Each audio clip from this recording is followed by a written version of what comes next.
अस्सलाम वालेकुम दोस्तों जिवें कि तुहानूं पता ही होएगा कि दरिया सतलुज दे विच पिछले कई दिनों तो सैलाब आया हुआ है और उनकी शिद्दत इन्नी है कि बन टुट गया और पानी घरां 'च दाखिल हो गया। लोग बहुत ही परेशान ने, इन्ने को परेशान ने कि आपदी जूह छड्डण ते मजबूर हो गए। सियाणे कहंदे ने कि अल्लाह सोना किसी ते ऐसा वक्त ना लियावे कि किसी नूं आपदी जूह छड्डनी पवे, यानी आपदी जगह छड्ड के हिजरत करना पवे।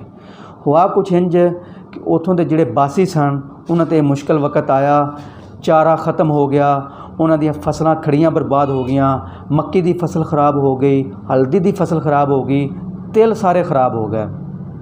ये फसलां तो दूर, उन्हां दे जिहड़े जानवर सन वो रुड़ गए, खुशक चारा रुड़ गया। बड़े ही परेशान, वो आपदी जगह छड्डण तो मजबूर ने। इस परेशानी के आलम च दोस्तों सानू चाहिए कि आपदे उन्हां भाइयों के नाल बाजू बन के खड़े होइए। यार असी होर कुछ नहीं कर सकते, सोशल मीडिया ते उन्हां वास्ते आवाज़ तो बुलंद कर सकने ताकि जिहड़े लोग करीब ने या साहिब हैसियत ने उन्हां वास्ते कोई फंड का बंदोबस्त कर सकन, कोई कैंप ला सकन, मैडिकल कैंप, कोई पैसों वास्ते कैंप ला सकन। जबकि साडे समेत पाकिस्तानी मीडिया भी मुकम्मल खामोश है, उन्होंने सप सूंघिया होया है। जबकि पिछले दिन मनसेरा के इलाके बडग्राम दे विच एक व्हील चेयर फस गई, उत्थे चंद स्टूडेंट फस गए। मैं नहीं कहता कोई इंसान नहीं सन, बच्चे सन, वो भी जरूरी सी। सारा दिन मीडिया पागल कुत्ते की तरह उन्होंने कवरेज देता रहा। वजह कि कंपनी का, मैं ना नहीं लवांगा, कंपनी का एक हैलीकॉप्टर फिल्मी अंदाज दे विच सारा दिन घूमता रहा तो शाम के वेले जाके 2 बच्चों रेस्क्यू किया और सारा सैट मुकम्मल होने तो बाद वो चला गया। तो उतों के एक गजूर पठान ने बच्चों अपनी मदद आप दे तहत रेस्क्यू करके थले लाया।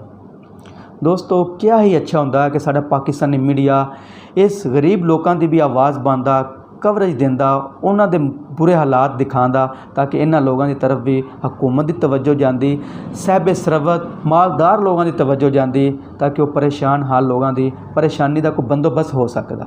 सानू चाहिए कि इस परेशानी के आलम दे विच अपने उन्हां भैन भाइयों के नाल बाजू बन के खड़े होइए।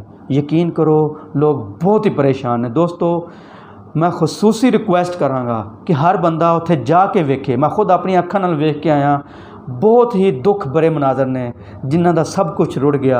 यार उन्हां वास्ते असी जिन्ना हो सकिए थोड़े तो थोड़ा सानू करना चाहिए।